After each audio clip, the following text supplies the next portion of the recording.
আসসালামু আলাইকুম। ঢাবি বি ইউনিটে সাবজেক্ট চয়েস লিস্ট সাজানোর ক্ষেত্রে তোমাকে কিছু বিষয় মাথায় রাখতে হবে। তোমার আসলে আগ্রহের জায়গা কোনটা, তুমি ভবিষ্যতে কোন দিকে যেতে চাও। তোমার যদি বিসিএস টার্গেট হয় তাহলে তুমি এই সাবজেক্টগুলো প্রথমের সারিতে রাখতে পারো। বাংলা, ইংরেজি, রাষ্ট্রবিজ্ঞান, দর্শন, অর্থনীতি, ইতিহাস, সমাজ কল্যাণ, ইসলামী শিক্ষা, ইসলামের ইতিহাস, সমাজবিজ্ঞান, সংস্কৃত। কেন এই সাবজেক্টগুলোর কথাই বললাম? কেননা এই সাবজেক্টগুলোতে শিক্ষা ক্যাডার আছে।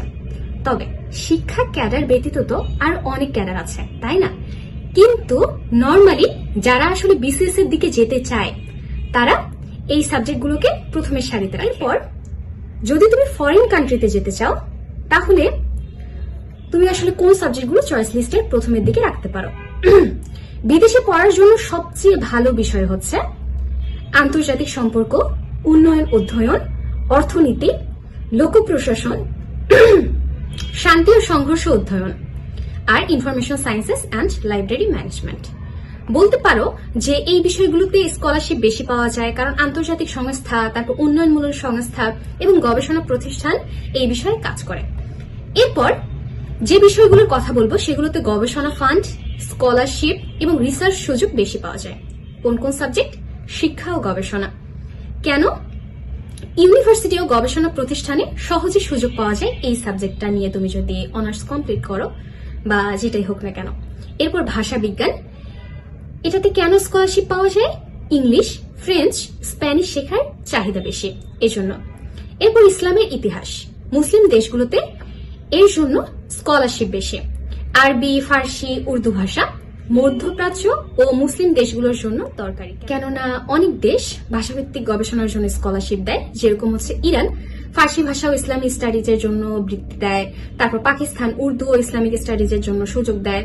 আরব দেশ ইসলামিক ও ভাষা বিষয়ক পড়াশোনায় বৃত্তি দেয়। এরপর বিদেশে উচ্চশিক্ষার জন্য ভালো নয় এমন কিছু বিষয় সম্পর্কে আমরা জেনে নিই। বাংলা ভাষা ও সাহিত্য, এটা ভালো নয় কেন? কারণ বিদেশে বাংলার তেমন চাহিদা নেই। ইসলামিক স্টাডিজ শুধুমাত্র মুসলিম দেশগুলোর জন্য ভালো, কিন্তু গ্লোবাল স্কোপ কম। পালি ও বুদ্ধিস্ট স্টাডিজ বিশেষ কিছু ক্ষেত্রে সুযোগ আছে, তবে গ্লোবাল চাহিদা কম। উর্দু, ফার্সি, সংস্কৃত খুব নির্দিষ্ট কিছু গবেষণা ছাড়া তেমন কিছু নেই। তুমি যদি স্কলারশিপ পেতে চাও তাহলে কোন সাবজেক্টগুলো বেছে নেওয়া ভালো?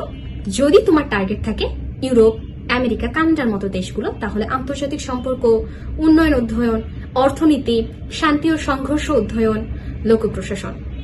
তোমার টার্গেট যদি থাকে মধ্যপ্রাচ্য, মালয়েশিয়া, তুরস্ক, তাহলে ইসলামের ইতিহাস, আরবি ভাষা, ইসলামিক স্টাডিজ, উর্দু, ফার্সি ভাষা।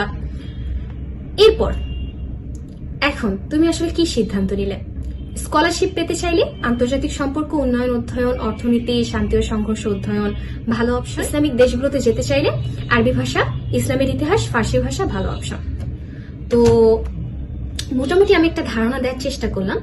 একটা ভিডিওতে তো প্রত্যেকটা সাবজেক্টের জন্য একদম বিস্তারিত বলা সম্ভব নয়। আমি শুধু তোমাদের একটা খসড়া আইডিয়া দেওয়ার চেষ্টা করেছি। তোমরা চাইলে এই সাবজেক্টগুলো নিয়ে আরো বেশি গবেষণা করতে পারো। আরো তো অনেক সাবজেক্ট আছে, সব সাবজেক্ট নিয়ে ভালো মতো রিসার্চ করার পর তোমরা সাবজেক্ট চয়েস লিস্টটা সাজাবে।